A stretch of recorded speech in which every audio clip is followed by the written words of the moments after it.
So Dr. Arash is an amazing man, not just because he went to Cal Poly SLO, go Mustangs, the same school I went to, but also, because he's created from the ground up a business that's really driving positive impact in people's lives. And through building that business and through continuing to build it and what he's doing today, he's always kept at the core of it this focus on community and family. It was so beautiful hearing his story, and I know you guys are really going to enjoy it. So, welcome to the Prism Podcast, Dr. Arash. And before, I'm really excited to jump into your journey and to unpack some of that. But before we do, I just had to call out that, our connection, we both went to Cal Poly and Oh San yeah. Luis Obispo. And, Shout I out was wondering if, Mustangs. yes, sir, yes, sir. It's not every day that I get to talk with other Mustangs. And so I was Oh wondering yeah. if, there's a favorite memory from your college days at Cal Poly that kind of sticks out or that you carry with you that you like to look back on sometimes, favorite memory from the college days at Cal Poly.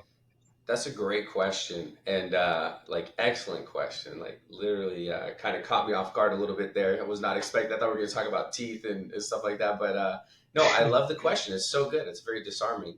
And honestly, I want to give you a serious answer. So let me think for a second. There's so many great memories. I was at Cal Poly. And my journey at Cal Poly was pretty crazy because I started off as like a business major, and I ended up, going to dental school. So there was a lot of stuff in between there. So there's a lot of great memories. But it's hard to say. For me, I think the first thing that comes to mind is probably meeting my wife. So my wife went to Cal Poly also, and we had met. Maybe I think it was maybe my second or third year, but we actually didn't start dating until I think my last year. And it was just, I think the memory is just the not a single day or a moment, although there's plenty of those.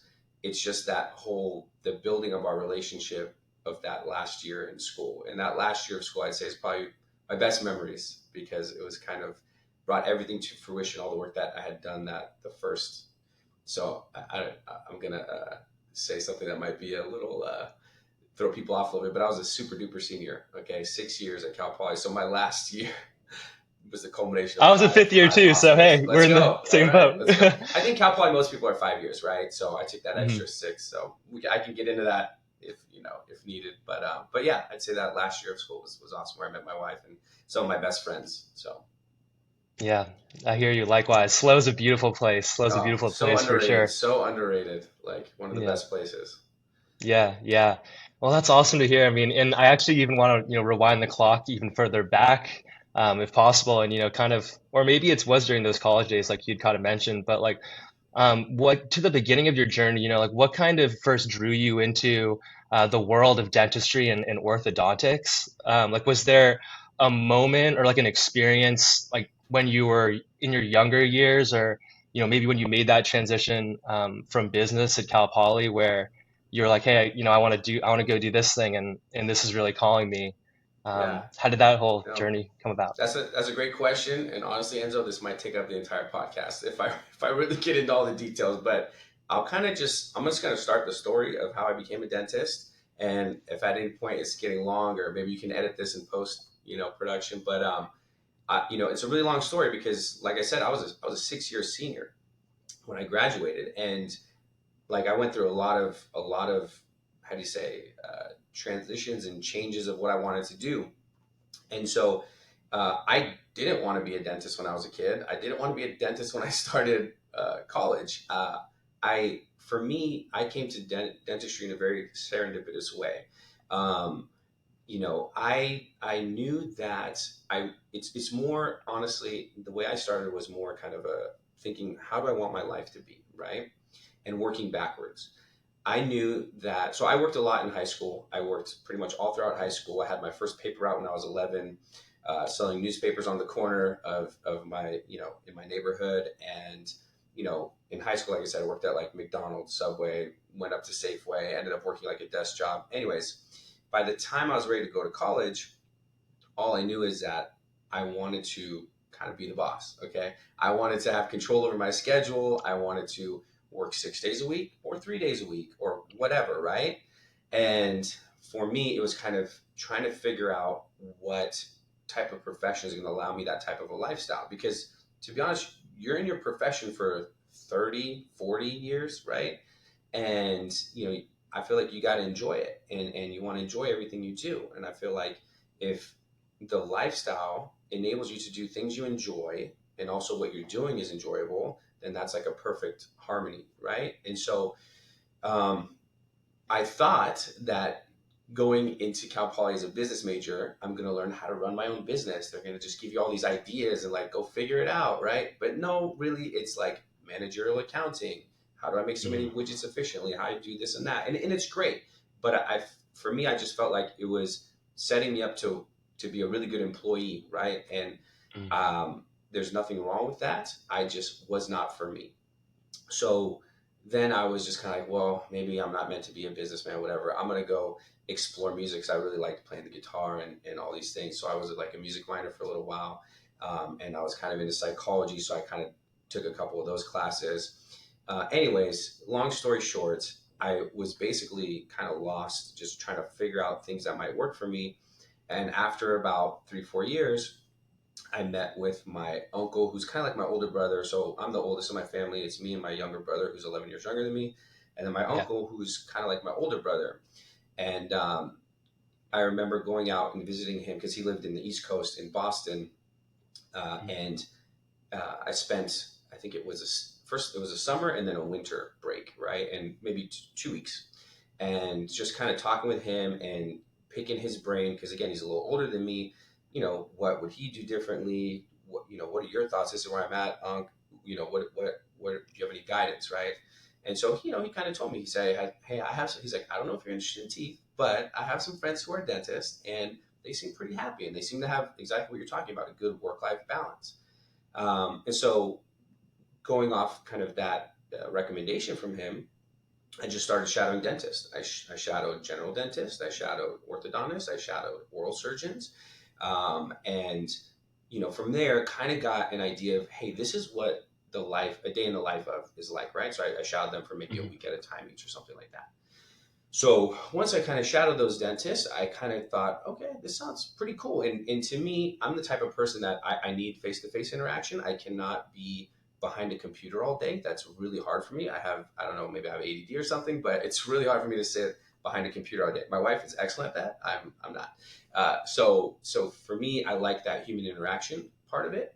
And I always used my hands, whether it be playing guitar, woodworking, things like that. I always loved working with my hands. So it was kind of like, okay, cool. Well, a dentist, number one, has a good work life balance.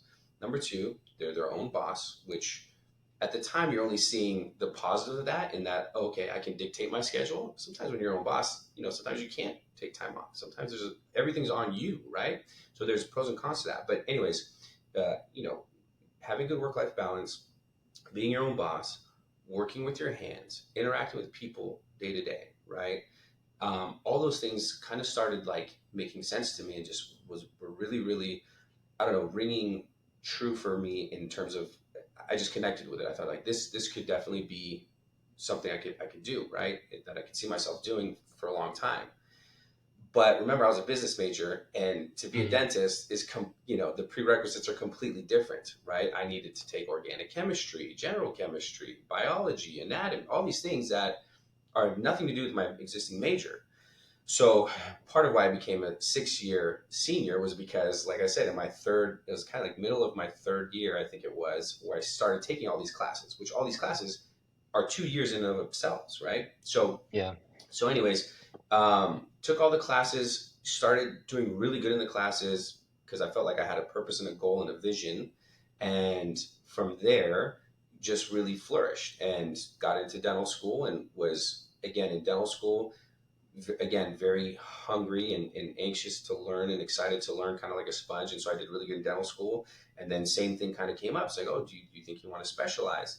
And I wasn't sure. I was just very happy to be a dentist, but again, went through the same process, shadowed um, some orthodontists, oral surgeons, pediatric dentists, and kind of ended up finding my way to ortho and connecting with that. So I know that was a really long-winded answer, sorry, but hopefully it's helpful. Yo, that was an awesome answer. I mean, that was such an inspiring answer too. I mean, because I think like, man, I think that that's what college is all about. I mean, like trying out a lot of different things and seeing like what feels right to you and what you really want to do. And I think that, I mean, like I'm like just kind of fresher coming out of college, but I think that a lot of people like don't really approach college that way. Like they kind of just are like, oh, there's like I'm gonna do this set thing and like this is what I'm gonna follow through the whole time. And then sometimes I think a lot of them get down that the rabbit hole a little bit, like what happened with you, and they're like, I don't know if this is really right for me. Like I don't know if I really want to do this, Sure. but it takes so much work to make that switch, right? Like it's really intimidating to make that switch, and it's like there's all this stuff attached to it, It's but it could huge. be something that's really good for you. Like, and Yeah. it's so inspiring that you took that leap of faith, and you're like, Well, yeah. this is this is I something I want to do. No, it was definitely, thanks, Enzo, and that's definitely something that it took me, a minute to commit to, because I remember I was just planning it out. I was like, okay, well, I need to take GChem 1, 2, 3, okay, Hmm. and I'm planning everything out. I'm like, oh my god, I'm going to be here for 4, 5.5, maybe 6 years, and it is intimidating because it's a long time.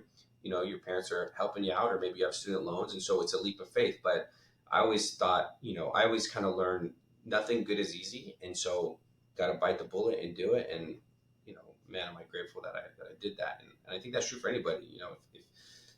If there's something hard out there, and it's good, it's probably for a reason, right? Otherwise, everybody else would just do it. So Yeah, 100%.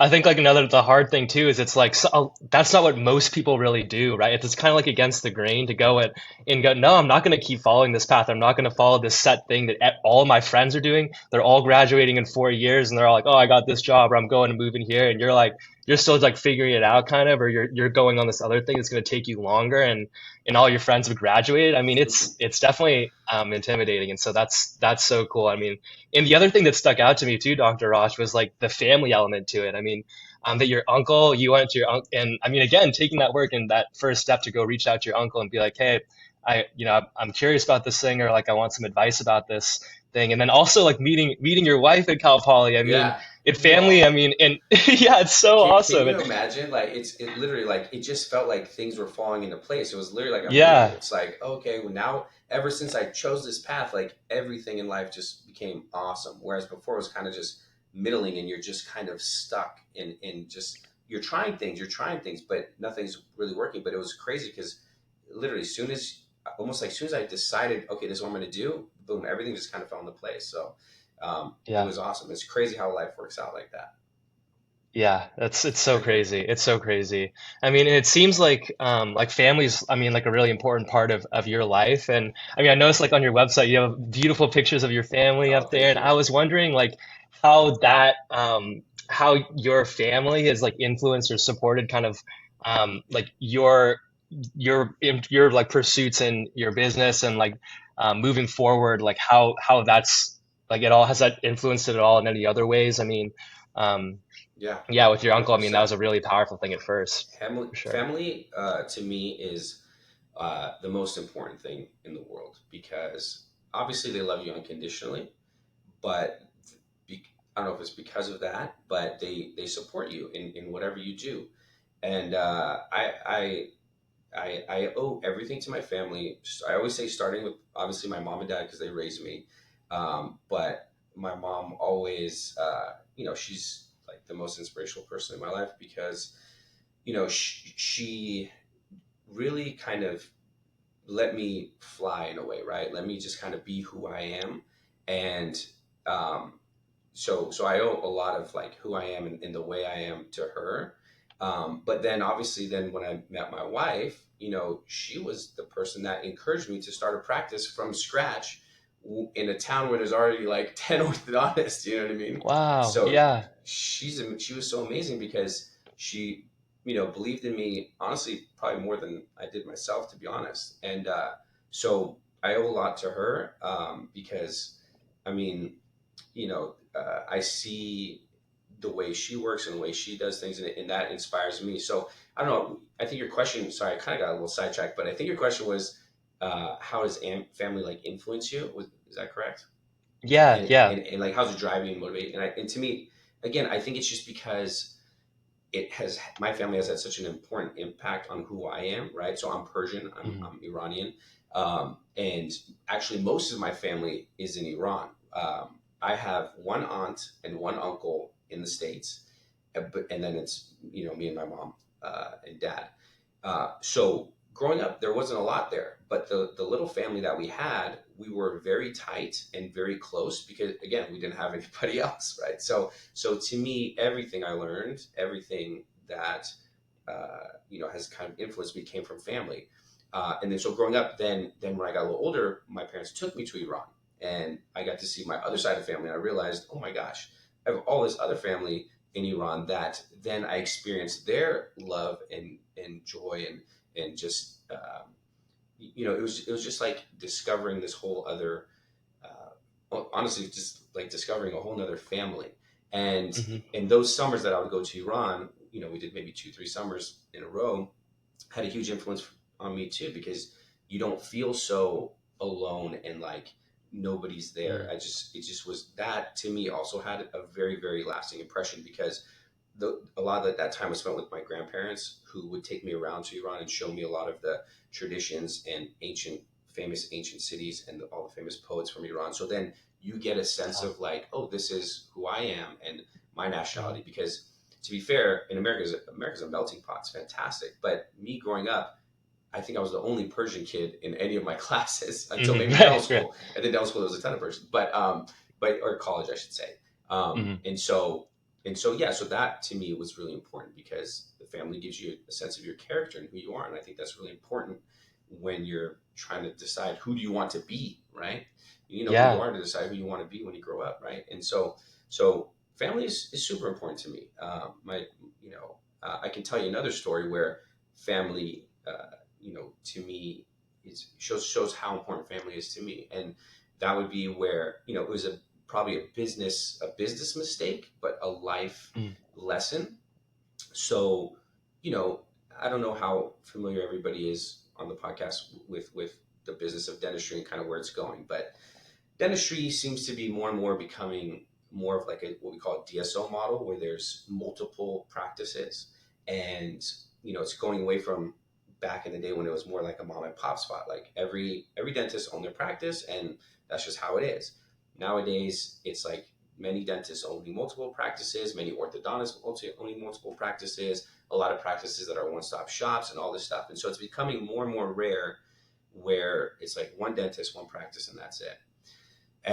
And so I kind of, again, exploring a little bit, wasn't sure. This was probably maybe 6-7 years after I started my office, where again, I started from scratch. So I saw the struggle of starting from zero and building up a clientele. So I was thinking, okay, well, maybe if I get another practice, it'll kind of help, and then I can get another one and keep it going. Well, anyways, a practice came up for sale in about 15 minutes away from where my main practice is right now, and I bought it. And I bought it, again, with the intention of, oh, okay, I'm gonna work both practices. I'll get an associate. I'll do this and that. And again, love my wife, supported me, said go do it, even though she probably knew, like, what are you doing, crazy man? Let's just build this one. But again, she let me do it. And then honestly, within probably 6 months or so, I realized this is not for me. Like I don't want to be walking around like a chicken with his head cut off, trying to manage two practices, being in one half time, being in one the other half time, having an associate. There's all these other challenges that come when you own more than one practice.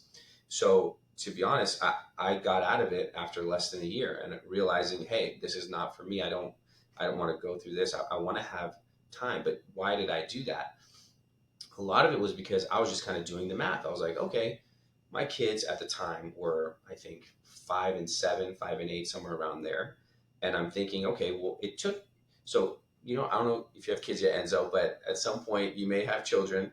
And, Hopefully. I would say the beginning part of having a kid, they don't talk, they talk, but like you're more like kind of taking care of them. They don't have much of a personality. Mm. They're just becoming little people, right? They're developing their personality. They're becoming who they are. And so it's a lot of work. But once they start getting, I don't know, maybe around 3 to 5-ish, they start developing their personality. They're a lot of fun to hang out with, and they're great. They're so much fun. But anyways, I was figuring, okay, my kids are in this kind of sweet spot of where, okay, they want to see dad all the time. When I come home, it's like, daddy, spend time with me. Let's do this stuff. And I was thinking, okay, it's probably going to take me at least 5 to 10 years to get my practices where I want them to be. Well, 5 to 10 years, my kids are going to be 15, 16. At that point, they probably don't have anything to do with me, and then I would have just missed out on a huge chunk of their life, and they're growing up and becoming a character and having an influence on their life. And so that was really the main motivating decision for me to go ahead and sell that practice so fast, right? Less than a year. And so that was a big decision I made because of family, because I wanted to make sure I'm there for these important moments, these formative moments for these boys. I have two boys, and I just thought it was really, really important for me to be there. And so I sold it, and honestly, so it's been maybe 3-4 years at this point, and I mean, it's the best decision I ever made. Besides becoming a dentist and all that, it's the best decision I made in my life because I have so much time with them now, and it's awesome. And yeah, I wish my wife was here because she'd second that right now. But yeah, Yeah, yeah. so family's Oh huge, my gosh. so important. Yeah, yeah. Oh my gosh, that's so amazing. That's so amazing to hear. I think that yeah, I think that too. Like when you're younger, you just I don't know. I think like a lot of people take it for granted, kind of like family and like having a really supportive family like that. And yeah, I think it's just like, you know, the more we get older, it's like man, it's we're so blessed to have Yeah. family. It's so huge. And I mean, that was another thing I actually wanted to ask you about too, is like about like kind of like the work-life balance and like how you've managed that and like how you've kind of viewed that over the years and how your view it sounds like it's kind of changed a little bit too, like over the years and stuff like that. Like it sounds like you were working super, super hard in like high school and in college, like just really grinding. And then there are these opportunities kind of where it's like this, I could open up this can of worms. It'll like open up all this other stuff with like the new practice, but then also balancing family with that and that becoming important and you being really thoughtful about that. And so yeah, I was just hoping to pick your mind a little bit about that, about work-life balance. Okay. Yeah, like how do I manage it? Yeah, like how do you kind of view it and how has that changed over the Yeah. years? Okay, so those are two different questions, but I'll gonna answer both because I think they're both super important, and Awesome. obviously go hand in hand. So how do I manage it, and what is it like today, right? So I think, um, well, I'll tell you the evolution of kind of my work life balance, and then we'll talk about the philosophy on it.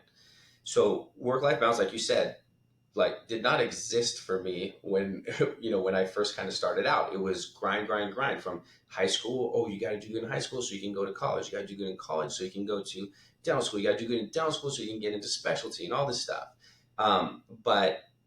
But to be fair, I kind of, how do I explain this? I kind of try. It was kind of natural for me to just work hard again because I saw how hard my family worked, my parents, or even like just my grandma when she would come visit. She would never sit still. She's always either in the yard planting some kind of fruit or vegetable, or making some type of food or something for us. Just always working. And then of course with my mom and dad doing the same thing because obviously they learned from that. So for me, I always felt like I always have to be moving towards something. I may not know exactly what that something is, but I got to keep moving. So to me, the thing that changes over time is that something becomes more clear. That vision of, oh, this is what I ultimately want to be. Because what is this whole thing about, right? We're spinning on this globe around a sun in the middle of space doing what? Like, what is the, so we can fix teeth or so we can, I don't know, uh, play baseball or whatever it is that you choose to do in your life, right? Something has to have a purpose. Like there has to be a bigger vision, a bigger goal. And so for me, my work life balance has always been work. And now, as I've gotten a little bit older, it's become okay, well, you can work your life away and not know what happened. Blink and you're 60, right? How many people do that? How many people just go wherever the wind blows them, Right, right? right. So I started becoming a little more conscious of that, obviously from an early age too, right? I mentioned that in college. I'm like, okay, well, you got to start thinking about this, but this doesn't go away, right? You always have to think ahead. And so anyways, I kind of, I always worked hard.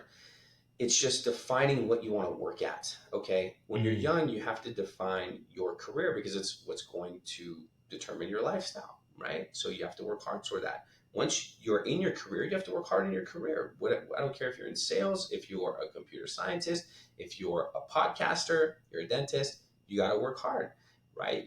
And you always got to try, obviously, to be the best and do your best. And, you know, and honestly, in my opinion, I feel like you have to bring your own kind of brand or the way you do it, right? To Hmm. whatever you do. And so, sorry, sometimes I sidetrack my own self. But essentially, to answer your question again, um, my work life balance has always been just work as hard as you can, but have a focus, right? And Yeah. so now my focus has probably changed a little bit than when it was, when I was trying to get into dental school, when I was trying to build my practice. Now my practice is at a good place. I'm very happy, comfortable. I have that work balance I want to do. The focus is making sure we maintain that and obviously still growing it.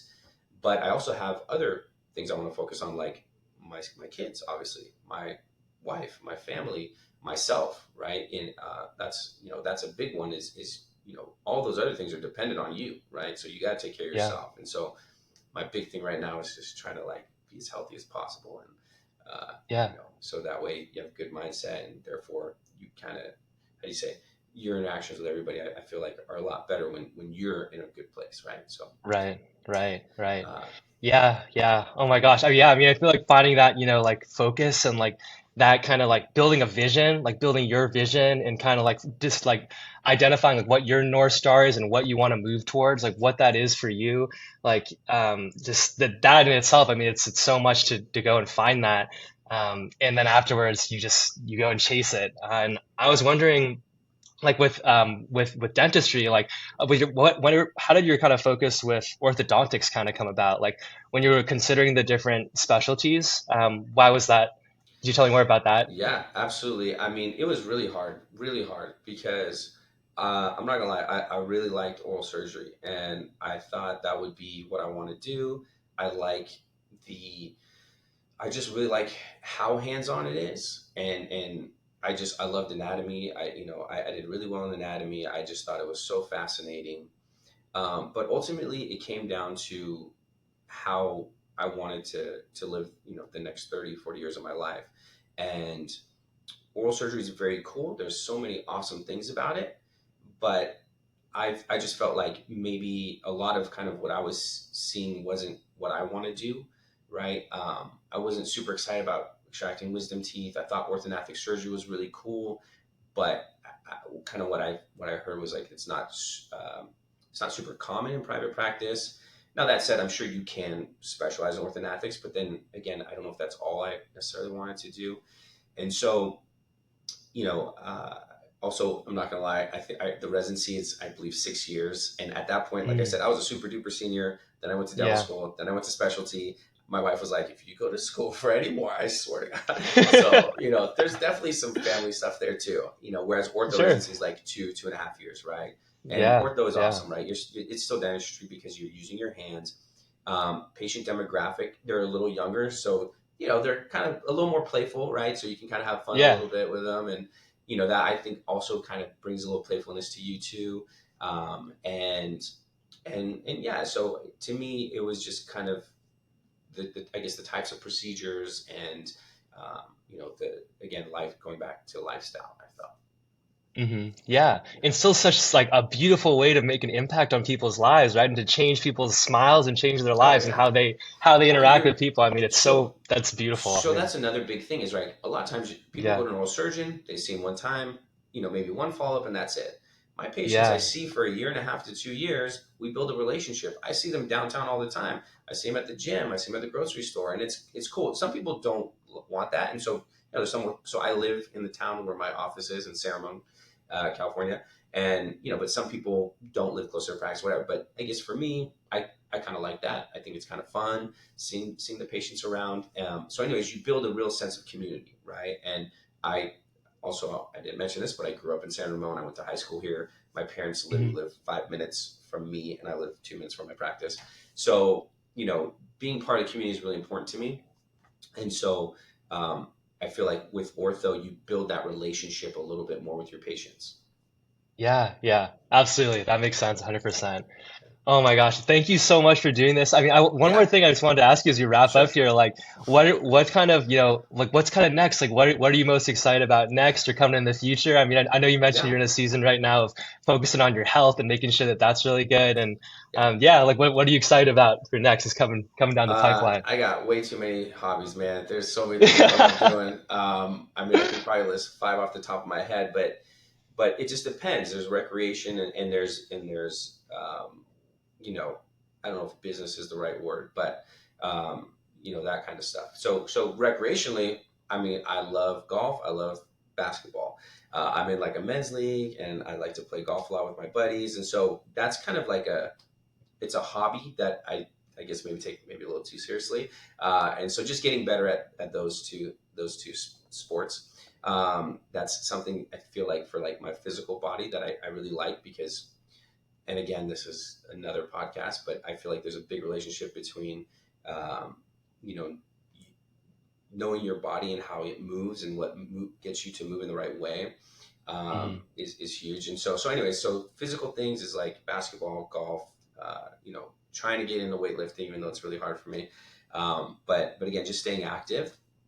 From a business standpoint, it's really just growing the practice and getting out in the community probably a little bit more. I'm at a point now where I can spend more time in the practice, and I have a little more time. So trying to get out there in the community. You've kind of inspired me a little bit too, Enzo, with this podcast that you've been doing. That's really fantastic. And I was thinking maybe not a podcast, but just doing some small little videos in and out of the community, and Yeah. trying to make the community a little more whole, right? I feel like Hmm. nowadays people are very isolated on their phones or, just not out and about as much. And I feel like, okay, well, if people are on their phones, how do you reach them? Okay, maybe, we can do little, how do you say, talk to different people in the community, whether it be dentists, local restaurant owners, um, um, government, yeah, city government people, and just trying to people know so that people know what's going on in the community, right? So that was a little thing that I kind of working on. So Yeah, so absolutely. see where it goes. Yeah, yeah. And the sport's a great community too, right? Like that's why I love the Oh sports yeah, too. It's just like I feel like oh I've met some of my best friends through that too. So, yeah, yeah. man, I mean, thank you so much, Dr. Arash. I You're mean, it's welcome. beautiful, You're beautiful welcome. conversation. It's so cool to learn your journey and to hear about, these themes, I mean, of like family and community and how that's Absolutely, influenced your career. It's so cool. So, thank you so much for absolutely, taking the time to do absolutely. this. Thank you. This Thanks for having means a me, lot. Enzo. Really appreciate it, man. It was really nice talking to you, man. Awesome.